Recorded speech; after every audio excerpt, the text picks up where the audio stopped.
magpapasaya sa atin. Ito ay base sa awit 43:4. Mababasa natin, sa ako, sa Diyos na labis na nagpapasaya sa akin.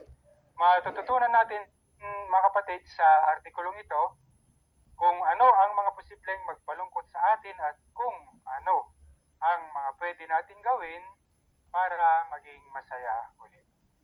Talagang napapanahon, mga kapatid, ang pag-aaralan natin na artikulo ngayon.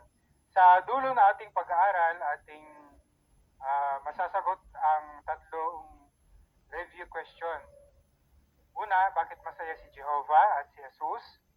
Pangalawa, ano ang mga posibleng magpalungkot sa atin? At pangatlo, ano ang mga pwede nating gawin para maging masaya ulit? Kasama natin si kapatid na Ezra Chua sa pagbabasa ng mga parapo. Atin ang pabasa ang una at pangalawang parapo. Ginagawa ng mga tao ang lahat para maging masaya. Pero kahit ganoon, madalas pa rin silang nalulungkot at pakiramdam nila may kulang pa rin sa buhay nila. Pwede rin nating maramdaman niyan kahit mga lingkod tayo ni Jehovah. Alam nating makararanas tayo ng may hirap na sitwasyon dahil nasa mga huling araw na tayo. Sa artikulong ito, tatalakayin natin ang mga posibleng magpalungkot sa atin at ang mga makakapagpasaya ulit sa atin kapag nangyari iyon. Pero alamin muna natin ang pinagmulan ng tunay na kaligayahan. Maraming salamat. Nakuha natin agad, mga kapatid, yung letter A na tanong. Ano ang nararamdaman ng mga tao sa ngayon? Brother Baldo? Ang mga tao ngayon nalulungkot. Pero ginagawa nilang paraan para maging masaya sila. Ano man ang kanilang ginagawa, parang kulang pa rin para maging masaya sila.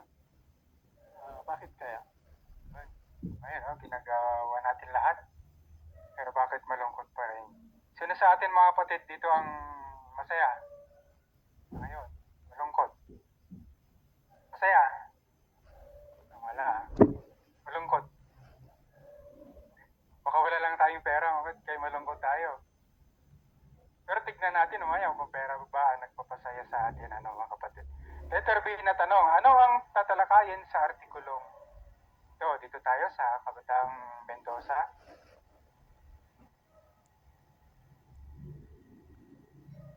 Tatalakayin po natin ang mga posibleng magpalungkot sa atin at ang mga makakapagpasaya ulit sa atin kapag nangyari iyon. Pero alamin muna natin ang pinagmumulan ng tunay na kaligayahan. Maraming salamat. Kaya ito yung pag-aaral natin, mga kapatid. Nakuha natin yung unang subtema, ang pinagmumulan ng tunay na kaligayahan. Sa number 3. Naging masaya si Jehovah at gusto niyang maging masaya rin tayo. Kaya lumalang siya ng mga bagay na magpapasaya sa atin. Mangha-mangha tayo sa napakagandang planeta natin at sa napakaraming kulay na nakikita natin. Tuwang-tuwa rin tayo kapag nakikita natin naglalaro ang mga hayop at nag-enjoy tayo sa napakaraming masarap na pagkain. Talagang mahal na mahal tayo ng Diyos at gusto niyang magiging masaya tayo. Tanong sa pangatlo, ano ang matututuhan natin tungkol kay Jehovah mula sa mga nilalang? Tingnan natin yung larawan. Sister Grilin. Ang matutunan po natin tungkol kay Jehovah mula sa mga nilalang niya ay masayahing Diyos po si Jehovah.